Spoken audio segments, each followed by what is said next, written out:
izin share. Oke, materi yang aku bakal bahas di sini yaitu tentang pertemuan ke-6 kemarin, yaitu teknik sampling. Kan kemarin kita belum dibahas banyak ya tentang teknik sampling, khususnya di pengambilan sampling yang RSS, yang random sampling, simple random sampling. Sebenarnya itu kita perlu banget memahami dari dasarnya dulu, soalnya yang simple random sampling itu digunakan sampai yang terakhir tadi. Jadi ya pahami dulu yang awal gitu. Terus di sini mungkin aku bakal jelasin yang di PP dulu, ngulang-ulang dari pertemuan sebelumnya. Oke, langsung skip. Nah, di sini aku bakal jelasin teknik pengambilan sampling secara random. Simple random sampling. Sorry, like.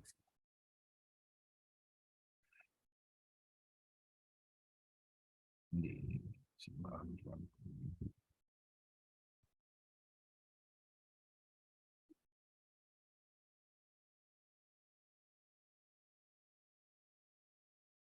sini kan tadi aku bilang probability sampling itu kan dibagi jadi dua, non probability dan probability. Kalau probability kan gampangnya itu ngitung, kalau non probability kan kita nggak perlu ngitung kayak ini.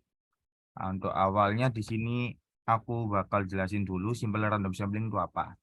Jadi sistem simple random sampling atau SRS ini kayak kita ngambil sampel bebas dan setiap populasi memiliki kesempatan yang sama.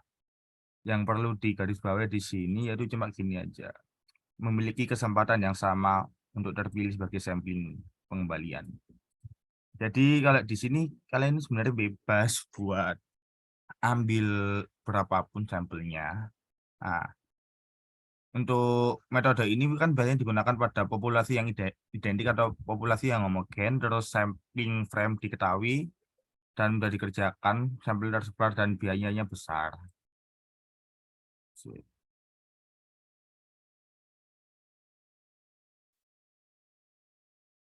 Nah, kemudian di sini aku langsung masuk ke contoh soalnya, contoh yang satu.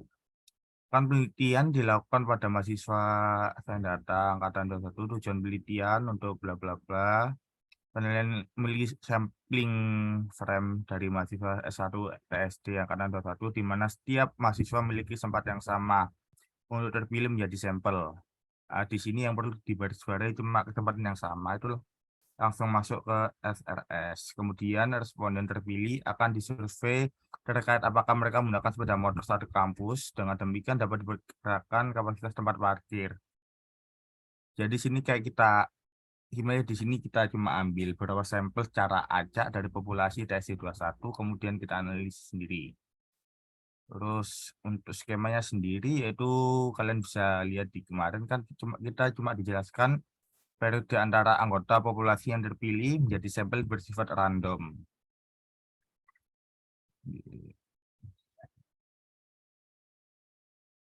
Nah, kemudian kan ya contohnya kan ini bebas juga, populasinya bisa diambil berapapun dan tentunya populasi secara general itu simbolnya N besar dan yang kita hitung yaitu menggunakan N kecil.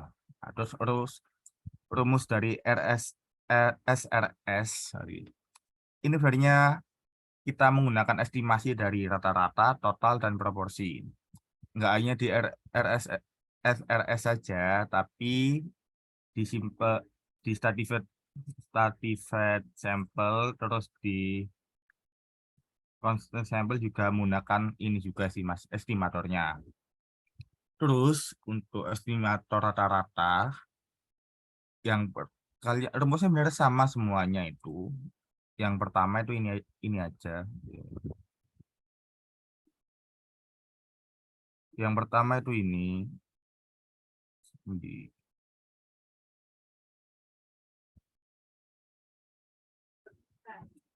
Yang pertama itu ini aja rumusnya. Yang perlu diingat cuma ya estimasi rumusnya cuma jumlah semuanya dibagi dengan N sampel. Terus di sini kan kita juga ada estimasi variansi ya. Variansi di sini sebenarnya digunakan cuma hitung bound of error-nya saja. Nah, variasi di sini ada yang pakai 1,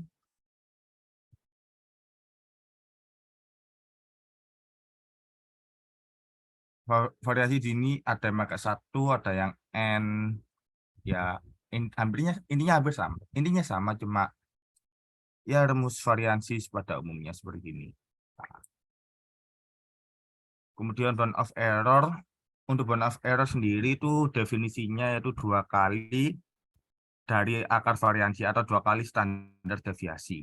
Nah, kan tadi kita menghitung variansi ya. Variansi kan bisa diartikan S kuadrat ini variansi sebenarnya. Tapi kan estimasi variansi. Jadi kalau ngitung bound of error itu tinggal 2 kali akar variansi itu aja. Terus yang di sini kan yang paling bawah ini cuma kita ngitung bagaimana sih sampelnya diketahui anjir like. Oke, oke, dengar.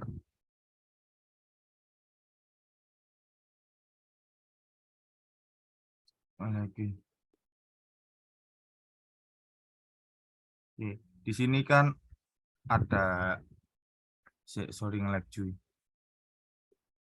Di sini kan menggunakan n sama dengan n besar variansi per n-1 d plus variansi juga. Dan di mana d-nya itu merupakan bound of error kuadrat di per 4. Kita bisa lihat yang ini sebenarnya cuma kita gitu.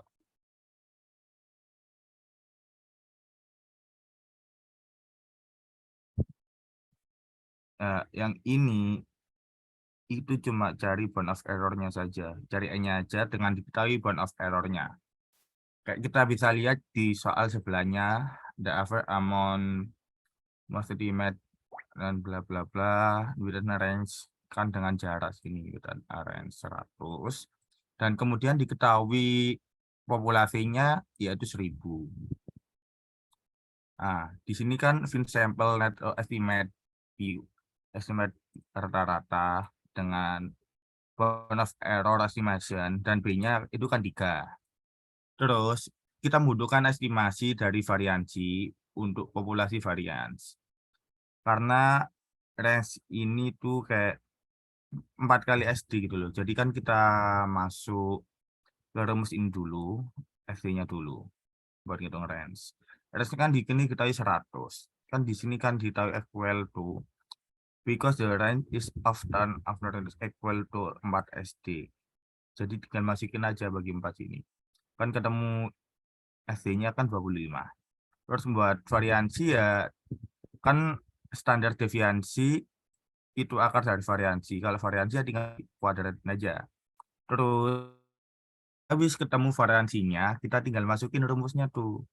Kan rumus untuk mencari n-nya sendiri kan cuma n yang besar. Pokoknya rumus kayak gini itu pokok dicari saat diketahui b-nya, bound of error-nya. Kita pakai rumus kayak gini. Untuk bound of error-nya n besarnya kan 1000, terus variansinya kan kita ketahui di sini 625, terus dibagi N 1000 dikurangi 1 kan itu 99. Nah, D-nya di sini pakai B kuadrat per 4 sesuai rumus di sini. B kuadrat min 4. Tinggal masukin aja angkanya. Di bab ini kita cuma tinggal masukin aja. Jadi ya pahami aja soalnya gitu loh.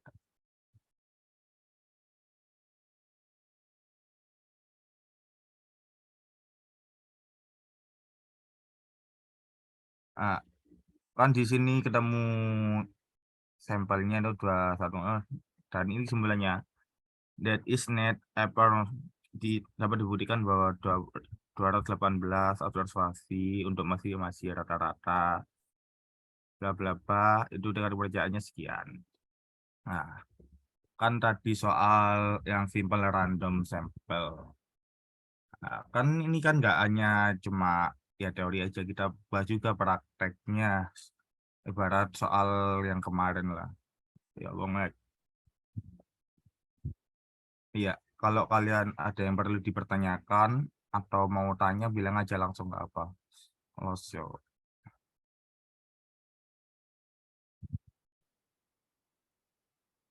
Nah, selanjutnya aku bakal jelasin codingannya di R-nya lebih tepat.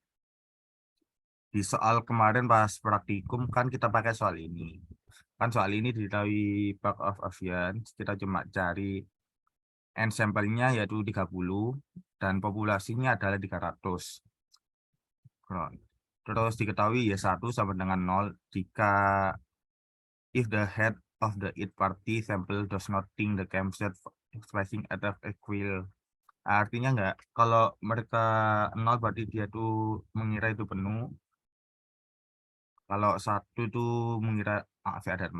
Nah, di sini kan ada sampel yang diambil kan 30. Terus diketahui juga total equal atau penjumlahan semuanya itu yang 1 25.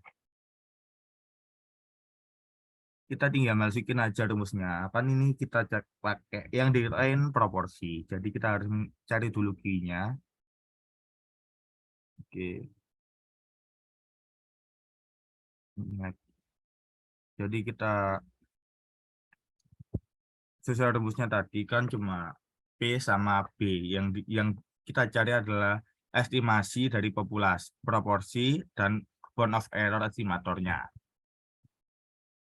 Untuk rumus estimator, kan sebelumnya aku tadi udah bilang semuanya itu sama, cuma sekedar ini saja. Jadi rumusnya itu cuma ini dan dipakai sampai seterusnya kalau estimasi di sini itu. Terus bound of error-nya juga sama. Kita pakai 2 kali dari standar deviasi. Rumusnya cuma itu. Sisanya tinggal kita masukin aja sisa. Kita masukin kan tadi ketahui N dari sampelnya kan diambil 30. Terus N populasinya total kan ada 300.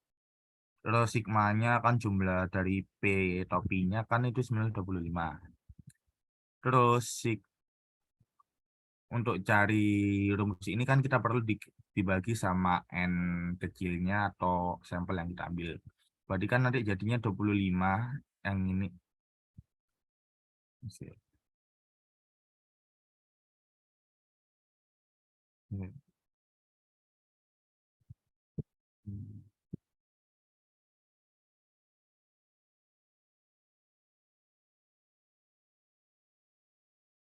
Jadi kan ini tinggal masih rumusnya aja kayak gini 25. Terus kan kalau proporsi kan kita harus cari Q-nya dulu. Q-nya diketahui dari 1 dikurangi B topi. Ya, rumusnya ya kayak tadi yang aku sebutin di atas, kurang lebih seperti ini. Akar 2 dikali variansi. Variansi dikali kan dari sini. Sebenarnya masih nggak bingung sih jelasnya. Kalian jelas masih paham.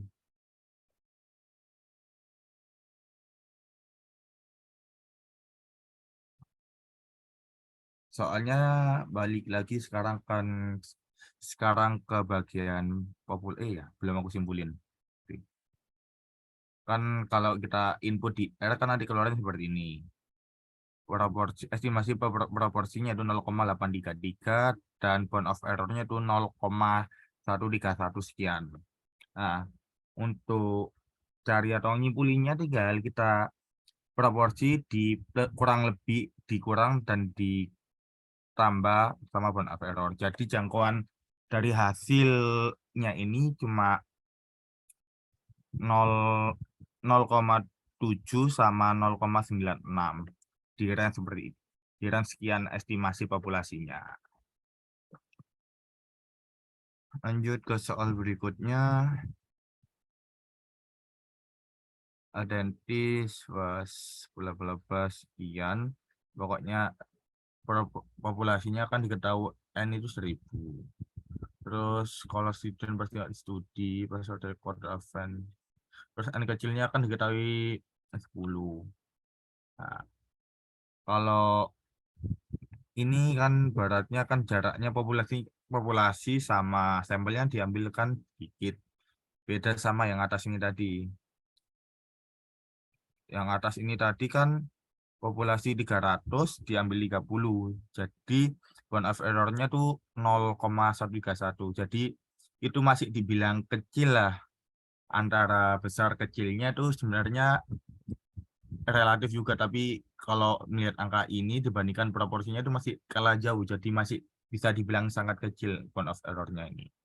Nanti berbeda hasilnya sama yang contoh 4.19 ini. Kalau nggak paham bilang aja. Nah, untuk selanjutnya kita lanjut ke estimasi dari meannya ini sendiri. Kayak nggak ada perlu di R apa enggak, atau lihat ini aja udah kayak udah. Nah, udah kita aku cari dulu di sini Cavities kan beratnya anggotanya sendiri kan 0,4 dari sini loh, 0,4 2 bla bla bla sekian, kan hasilnya sekian. Terus N2-nya kan panjang dari Cavities. Kalau di Python kan kita menggunakan len. Kalau di R kita menggunakan leg buat ngitung panjang sendiri. Terus populasinya itu kan 1.000. Kita masukkan di 1.000. Terus sigmanya buat itu ngasih estimasi dari mean-nya itu kita ya jumlah ini semua dibagi dengan 10. Beda sih hitungannya itu. Terus sigmanya kan jadinya seperti ini. Nah, di R kita sebenarnya bisa mudah cari variansi dengan menggunakan var seperti ini. Jadi kalian nggak usah input panjang-panjang angkanya atau apapun, itu bebas. Atau mungkin bisa langsung, kalau perhitungan kayak ini bebas kalian sih, yang penting kalian cuma paham rumusnya ini aja. Dua rumus ini pokoknya yang harus kalian pahami. Cari ini sama cari ini aja. Kalau kalian udah paham dan benar-benar tahu maksudnya dua rumus ini, dijamin buat materi ke depannya tentang ini masih aman. Memang bukan masih aman, memang aman sih. Soalnya rumusnya cuma ini doang yang keluar. Udah tinggal nanti di jumlah-jumlah sam-sam dan lain-lain. Oke. Nah, buat contoh selanjutnya tak ambil dari buku sini aja. Bentar, bentar izin stop searchkan dulu, tak cariin soalnya dulu.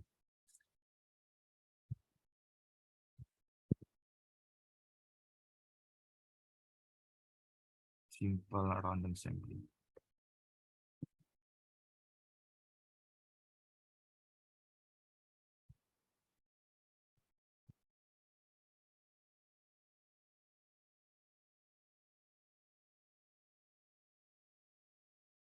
Hmm.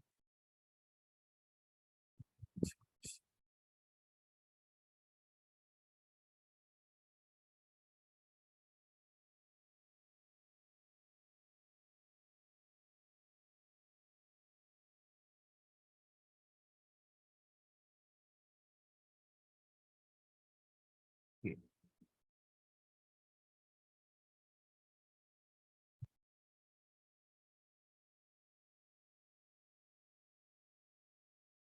Oke, untuk soal selanjutnya tentang masih similar random sampling, tapi di sini bedanya aku pakai estimasi total. Di estimasi total yang bikin beda cuma pakai N ini aja. Jadi estimasi total yaitu N dikali Y topi.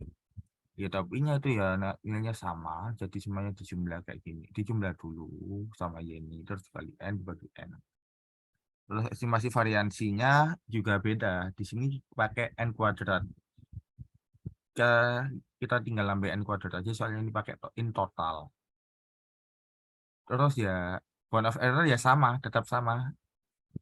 2 kali SD-nya ini. Nah, ini kan ada soal example. An industrial firm in concert about the time spent each week by scientists on certain bla bla bla. The team log sheet of similar random sample of N.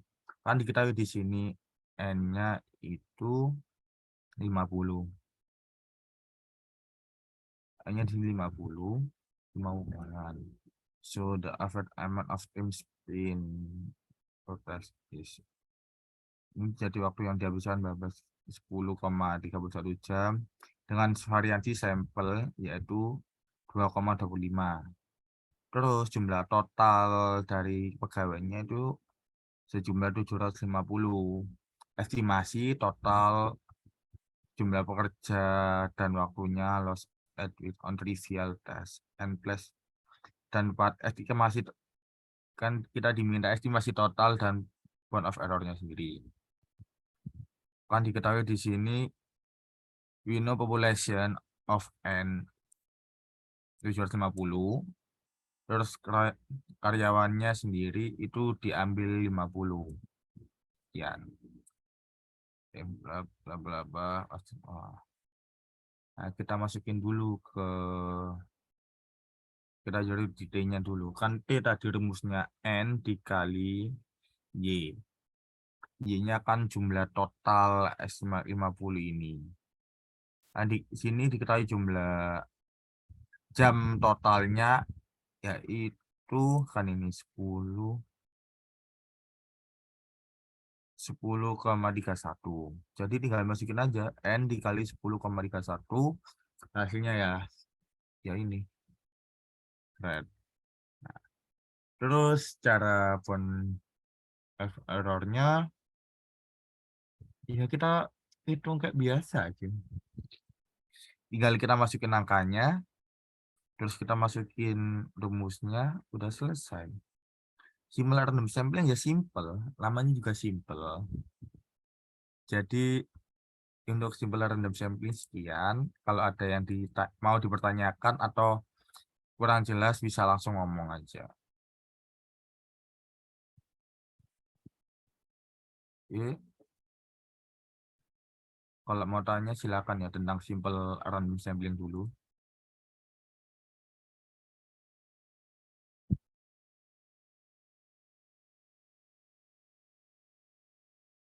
Halo, nggak ada. Kalau nggak ada, aku lanjutin ke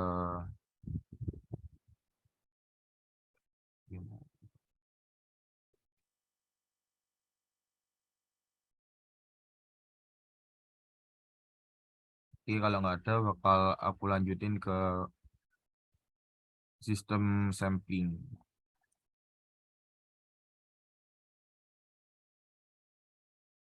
Sistem sampling di sini kan pengertiannya pengambilan sampel yang dilakukan secara sistematik. Sesuai namanya sistem sampling. Mulai dari titik yang dipilih secara random. Sebenarnya kayak kita sistem sampling sama simple random sampling itu sebenarnya perhitungannya itu nggak beda. Ya karena sama makanya nggak beda. Secara yang membedakan cuma ini aja, pengambilan sampel secara sistematik.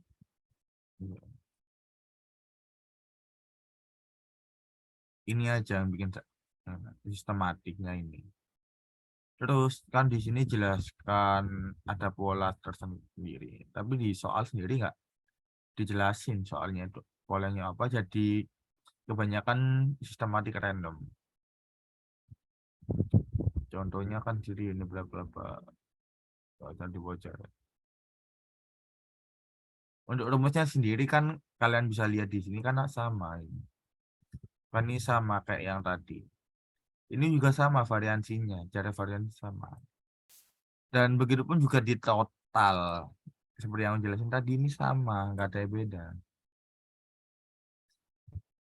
Ini sama, semuanya sama. Rumusnya ya, kalau kalian paham dua rumus buat estimasinya sama cari bound of errornya udah selesai sebenarnya. Soalnya kita di soal kayak tadi kan udah jelas diketahui. Kalau kita kalau di situ diketahui bound of errornya, berarti kan kita cari n-nya itu pakai rumus ini. Kalau nggak diketahui bound of errornya, berarti kan kita cari bound of error dan estimasinya. Bab ini sebenarnya mudah, Rek. Ya memang mudah. Nah, oke, proporsi.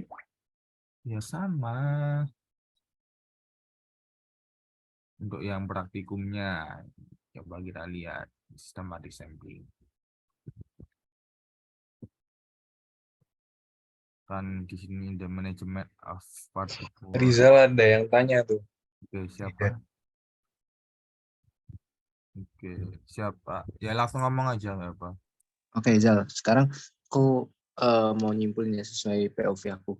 Tadi kan kata kamu kalau semisal hampir semua rumusnya kan sama. Jadi Ya. yang membedakan antara SRS, SS, dan cluster sampling dan stratified sampling tuh bukan dari rumusnya ya, melainkan dari cara pengambilan sampel itu sendiri. Iya, benar. Cara garis besar memang cara perbedaannya itu cuma di cara pengambilan sampel, dan khusus stratified sama cluster itu bedanya mereka ada data kelompok, bukan kita jadi di estimasinya nanti dijumlahkan. Misal kalau di di stratified kan itu datanya kan populasi dibagi menjadi beberapa strata. Ntar tak bukain dulu yang ini. Kan itu dibagi menjadi beberapa strata sesuai di sini di PPT.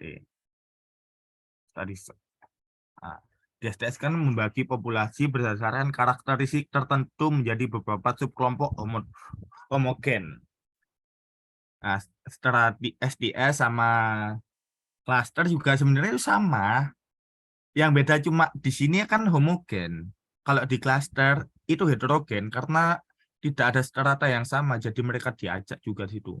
Terus di STS sendiri kan elemen dalam masing-masing strata bersifat homogen, tetapi antar strata bersifat heterogen. Maksudnya, kayak misal kita ambil contoh di bawah ini kan ada contoh pemilu. Ini contoh.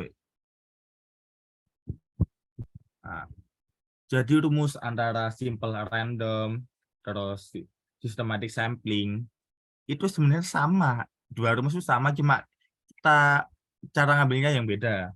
Kalau systematic sampling syaratnya itu ada datanya harus merupakan data yang kayak gimana ya ibaratnya? Hanya digunakan populasi jika merupakan periodik. Datanya kayak berperiodik, jadi nggak bisa bebas gitu loh. Nah, contoh strata sendiri di sini kan misal peneliti ingin mengadakan penelitian rata-rata pemilih tetap yang golput pada suatu pemilu. Nah, pemilu tersebut dibagi menjadi beberapa strata. Strata di sini kayak tingkatan, gampangnya kasta. Adik, kayak kalau di India kan ada kasta-kasta. Sebenarnya seperti itu, strata kan ibaratnya mereka sama. Ini dikelompokkan menjadi 17 sampai 26 itu kelompok 1, terus 27 hingga 36 itu kelompok 2, kelompok 3 sekian, dan kelompok 4 lagi sekian. Rumusnya kalau nggak percaya lihat rumus yang stratified sampling. Sama, Ju. Rumus sama stratified sampling. Kita ambil aja langsung biar enak. Jadi yang kalau di TM ini kalian cuma perlu hafalin cara codingnya sih kalau dari aku. Soalnya dari SDS sendiri codingnya yang panjang. Nah, ini sampling. Kan di sini diketahui. Estimasi dari proporsi. Estimasi min sama rumusnya 1/n sigma NI dikali PI. Yang bedakan cuma di sini ya ini doang. Yang bedakan ya ini jumlahnya yang kita inputkan. Selebihnya rumus dasarnya juga sama. Apalagi ini. Nggak ada bedanya sama sekali, cuy. Bound of error-nya. Pokoknya bound of error rumusnya 2 kali dari varian 2 kali dari SD. Kan tadi ketahui variansi, berarti kan 2 kali akar variansinya itu tadi. Terus variansi di sini juga beda ngitungnya. Yang beda cuma ini doang, ada sigmanya, ada di jumlah semua. Selebihnya sama. Kalau dari aku sendiri kalau kita disuruh besok manual simple random sampling sama systematic sampling sih nggak masalah. Soalnya kan masih manusiawi lah. Kalau kita disuruh olah data yang SDS ini sama cluster, kalau misal data yang kita ambil sampai ada 10 kelompok, 10 kelompok aja kita udah pusing. Jadi aku langsung loncat loncat aja ke R-nya sini ya. Kan di sini berarti kan PST-nya kan proporsi 1 dibagi N kuadrat. Nah, di sini kan jadi 1/N.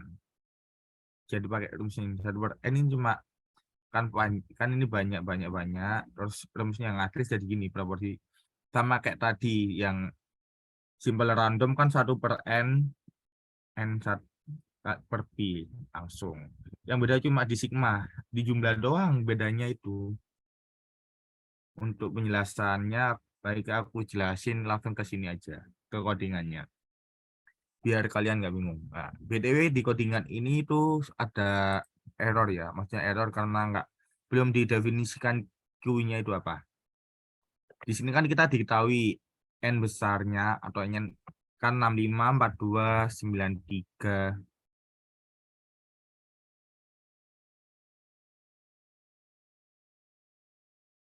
Kan ini 45, 62, 93, 25. Itu diketahui dari ini. 45, 93. Ya, dari ini semua. Number of acquaintance, bla bla bla. Itu kira-kira itu. Terus N total, pertama ya hampir sama kayak tadi. Kita jumlahkan dulu yang populasi yang besar. Populasi maksudnya kan kelompok 1 65. Terus diambil sampelnya 14.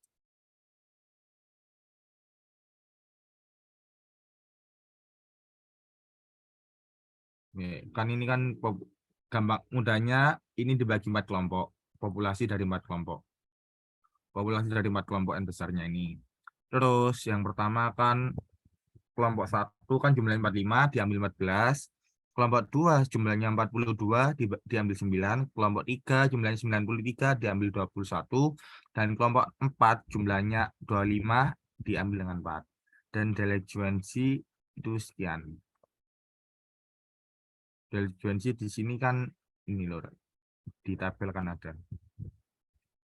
Delinquency accounts. Kita juga perlu menentukan ini dari stratum 1, 2, 3, dan 4.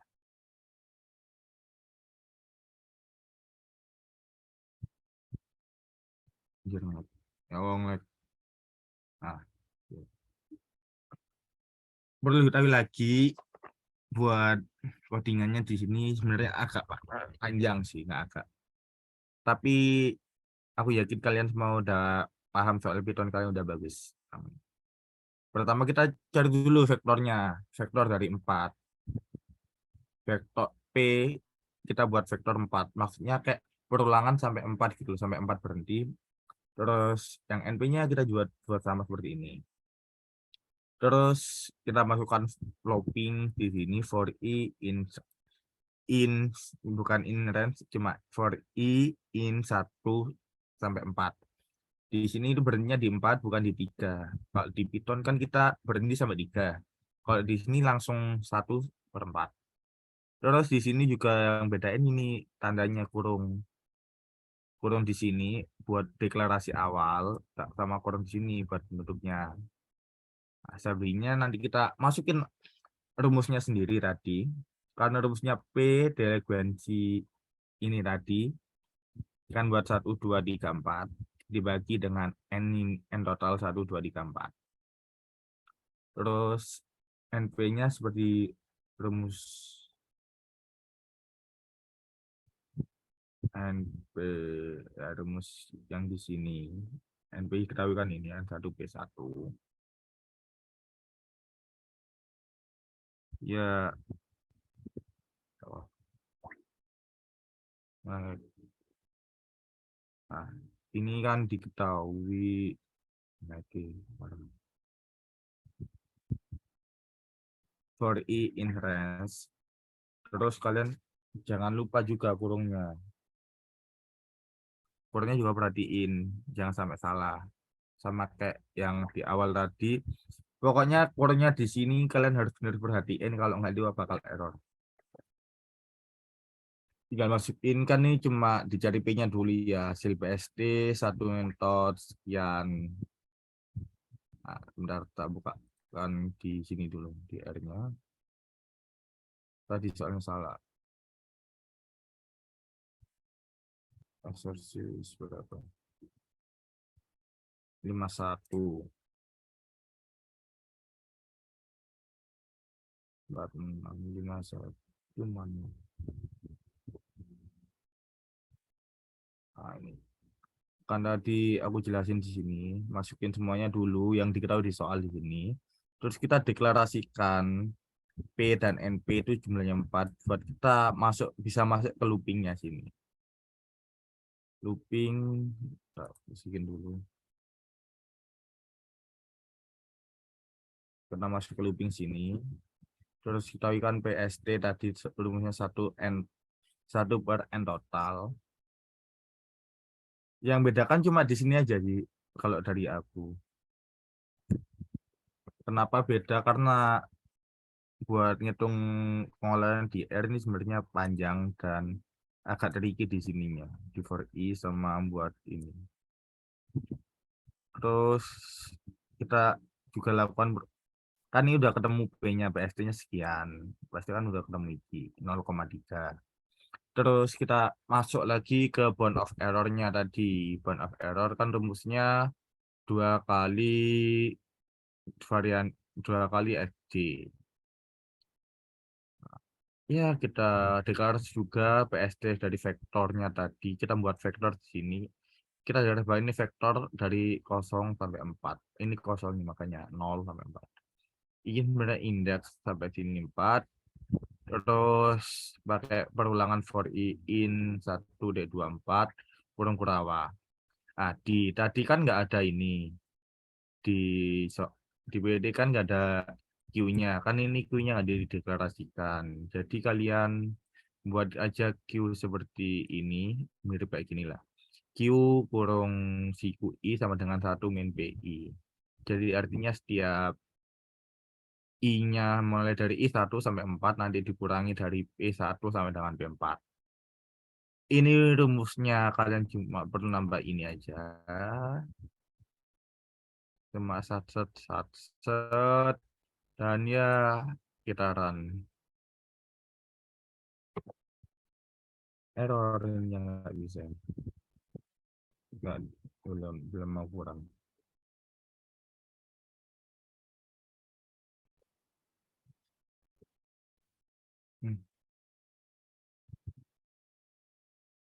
Error. Nggak bisa loh. U1, N1 itu.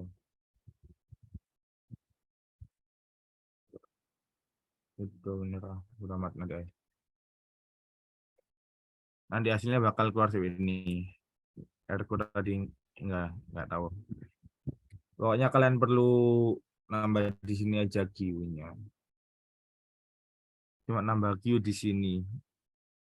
Udah, tinggal masukin rumusnya.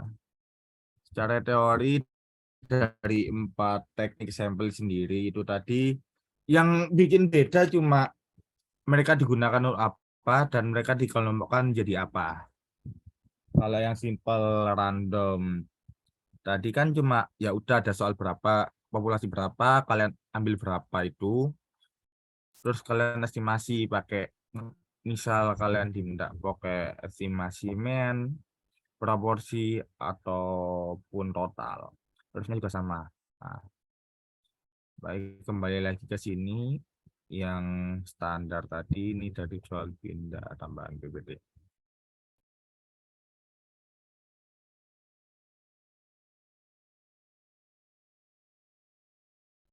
Di ini kan contoh yang simpan sampling lagi, kita balik lagi. Berapa banding taksir ini rata-rata lampu pijar 95%. Kan ini pakai estimator atau selang kepercayaan 95%. Ya caranya sama. Pakai mu tadi 1 per N sekian, dijumlah semua, hasilnya akan jadi sekian. Beres, ketemu, kita masukkan ke variansi. Variansi rumusnya kan Y per mu Y rata kuadrat dikurangi N-1. Kalau lupa rumus variansi, ini rumus variansi. Ini rumus variansi. Yang ini variansi.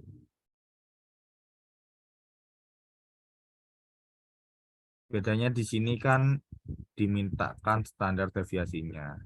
Buat ngitungnya sendiri, ya seperti biasa, kita tidak perlu pusing-pusing lagi. Kita tinggal masukkan B ini doang. Udah sekian. Ini buat yang akar, ini buat yang variansinya bound of error aslinya. Kan untuk selang kepercayaan 90% diketahui T-nya itu kan 0,025. Terus nilai N-nya kan 9. 10 kurang 1 9. Berarti T tabelnya sekian. Sehingga batas kekeliruan taksiran. Jadi kalau diketahui selang kepercayaannya itu kalian sama bound of error-nya aja. Jadi ketahui T berapa, selang kepercayaan berapa, kalian masukkan aja kayak gini. T per 2 min N-1 terus kalikan bound of error. Jadi taksiran kesalahannya itu sekian. Belakang ini. Terus kesimpulannya gimana? Jadi taksiran rata-rata masa hidup lampu pijar dalam kemasan adalah 1047,4 jam dari sini. Taksiran rata-ratanya. Dengan batas kekeliruan taksiran sebesar 97,621%. Dan pada tingkat keyakinan 95%. Ini kalau datanya kecil ya pakai D.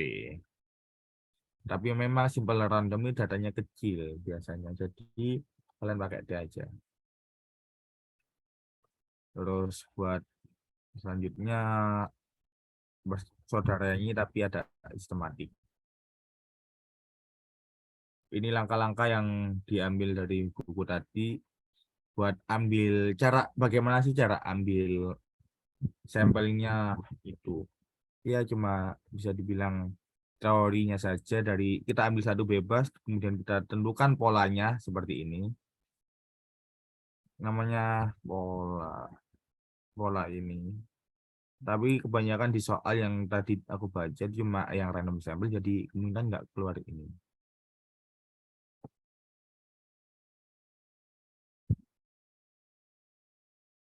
Sudah, kemudian materi selanjutnya. Untuk yang STS ada yang ditanyakan nggak? Soal perhitungannya atau codingannya? Atau udah jelas atau gimana?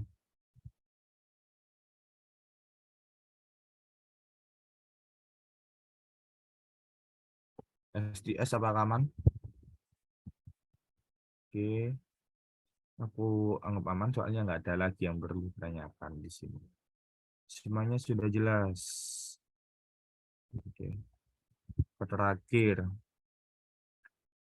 kalau yang terakhir, nah,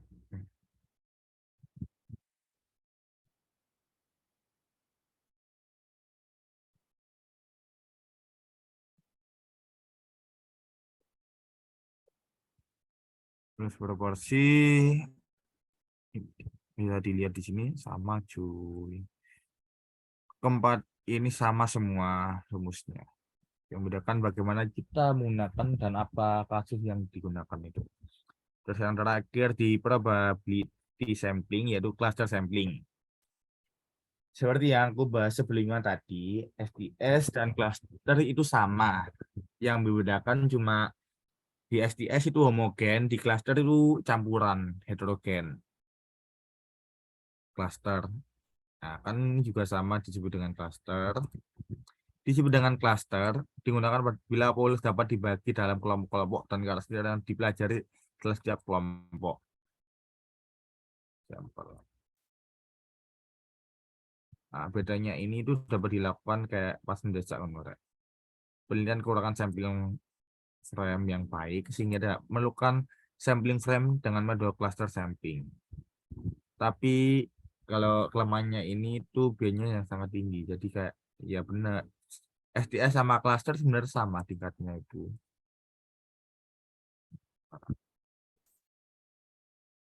Contohnya seperti ini, peneliti akan melakukan penelitian mengenai rata-rata jumlah ternak sapi yang dimiliki peternak sapi dari tertentu. Kayak mereka dipetakan gitu loh. Jadi kan ini datanya atau isinya kan random, kan nggak sama. Kan nggak dibagikan dengan tingkatan tertentu. Kayak dia asal dibagi aja, diklasterkan. Kayak klaster 1, 2, 3, 4, sekian. Bukan diseteratakan. Klaster. Nah, dari semua klaster dipilih secara acak sebanyak 4 klaster hingga jumlah sampel yang digunakan dan 64 orang peternak. Kembali lagi ke ini dipilih secara acak. Jadi kita menggunakan probabilitas. Namanya juga probabilitas, jadi dipilih secara acak.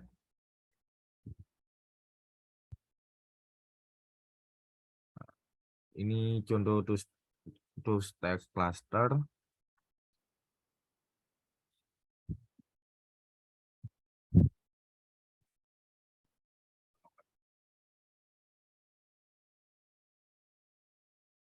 Ini kan penelitian akan melakukan penelitian mengenai karakter orang tua mahasiswa.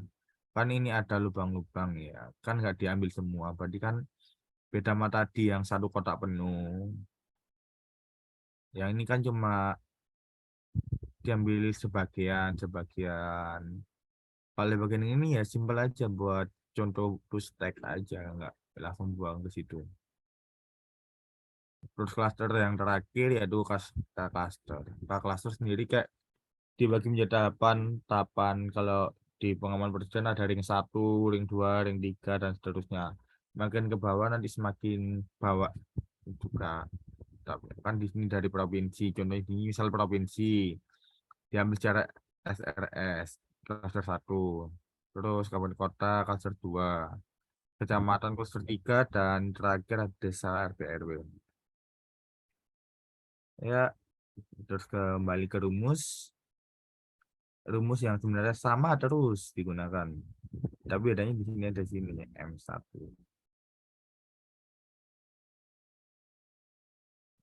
Ya, radio estimasi M1 di sini ya jumlah klasternya itu. Langsung ke contoh soal aja kalau gitu. Klaster.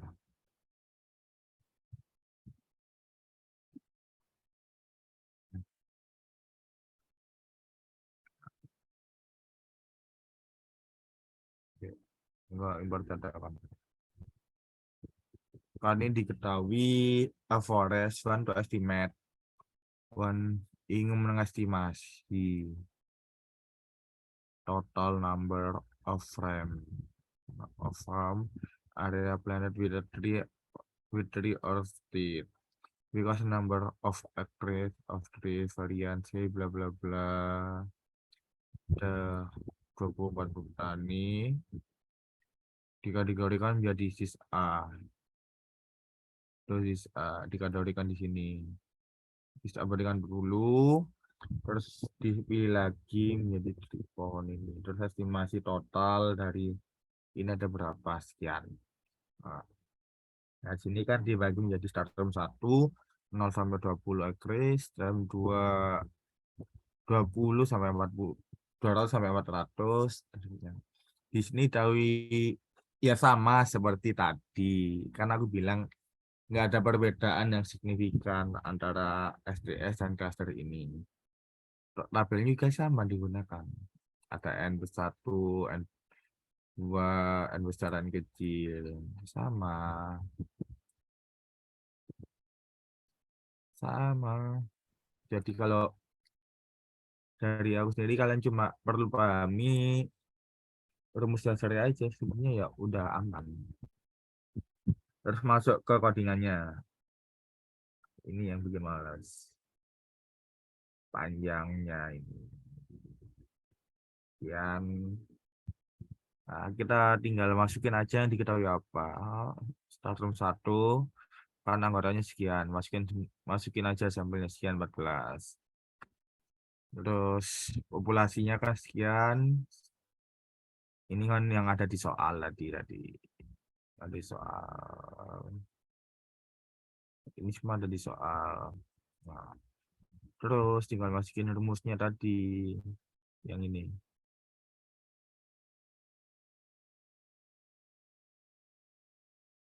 Yang ini rumusnya.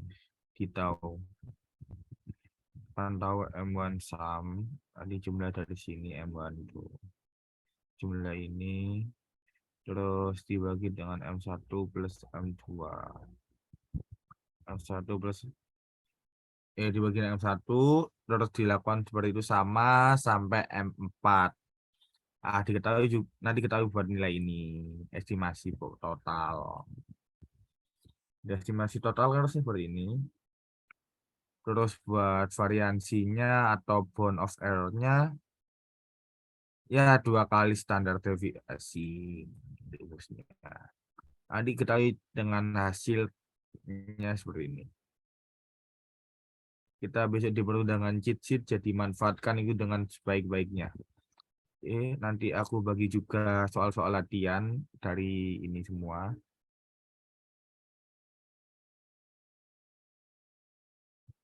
Ingat. Ingat. Benar.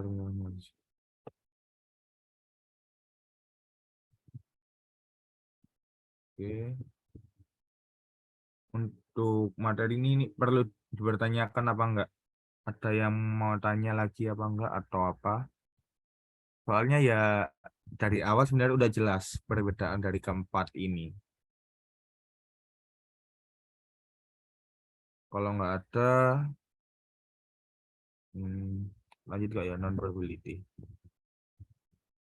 Tak intermezzo sedikit aja non probability. Oh, lag.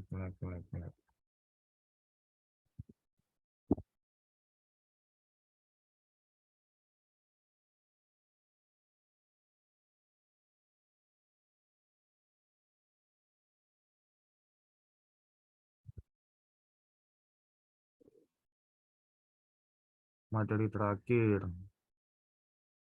Soalnya aku mau semua keluar juga. Oke, materi terakhir di sini ada non probability sampling. Dan probability ya tahu kan berarti apa. Probability ngitung ada kemungkinannya. Kalau non probability sampling nggak usah ngitung. Dalam sampling probability individu dipilih berdasarkan kriteria non acak dan setiap individu memiliki peluang untuk disertakan. Jadi di sini nggak ada acak-acakan lagi kayak tadi. Di ini nggak ada acak-acakan kan non acak ini. Terus jenis sampel ini lebih mudah dan lebih murah untuk diakses, tetapi memiliki resiko bias pengambilan sampel yang tinggi. Jadi logikanya gini, kalau misal kan tadi random kan kemungkinan buat biasnya kan juga kecil karena kan populasi atau sampel yang diambil kan acak tanpa memperhitungkan faktor-faktor lainnya. Sedangkan kalau di sini kan ini jauh lebih mudah dan lebih murah, tapi resikonya itu biasanya pengambilan sampel lebih tinggi, kebalikannya dari probability sampling tadi. Terus teknik pengambilan sampel non pribadi sering digunakan dalam penilaian eksplorasi dan kualitatif. Tujuannya bukan menguji hipotesis tentang populasi dalam skop luas, tapi untuk mengembangkan pemahaman awal tentang populasi kecil. Jadi kan kita pakai probability sampling buat hitung hipotesis ya biasanya. Kok hipotesis ini kita hitung. Sedangkan kalau non probability cuma kita pemahaman awal terhadap populasi dan skop kecil. Terus untuk probability non probability sendiri itu ada confidence sampling. Kita langsung salurin ke orang lain sekitar gitu. Terus acid dan sampel ya cuma teori sebenarnya. Terus proses sampling seperti ini kayak kalian milih sendiri buat kuesioner yang sampling ini.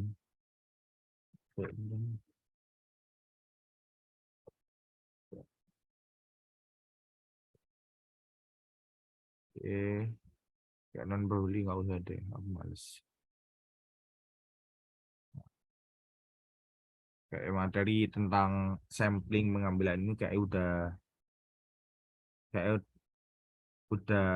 aku sampaikan semua. Kalau ada yang ditanyakan bilang aja. Terus ini mau tak share contoh soalnya dulu. Soal latihan.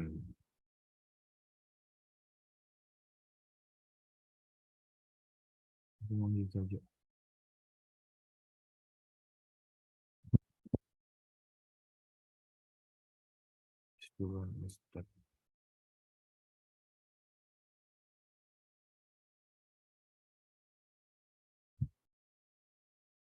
Bentar, masih ini loading. Yang kirim itu kalian bisa coba atau latihan-latihannya di situ banyak dan di situ juga ada penjelasannya. Jadi kalian nggak usah takut, bingung, penjelasan udah jelas. Dan inti dari PPT tadi yang dari Bird M6 tadi itu ambil dari situ juga dan itu juga sama sih isinya. Tapi tadi yang di PPT kopas aja, cuma diteladan aja. Udah, kalau ada yang ditanyakan silakan tanya atau apa bebas. Soalnya masih muda. Soalnya besok kalian akan diajar Hedrik dengan hipotesis-hipotesis dan perhitungan yang banyak banget. Oke, kalau dari aku sekian, terima kasih. Bila ada yang mau ditanyakan, silakan tanya. Ya, kalau masih bab ini masih muda, Rek. Santai. Gak usah pusing match start. Ya, terima kasih. Ya, aku mau balik. Thank you. Oke, makasih Riza.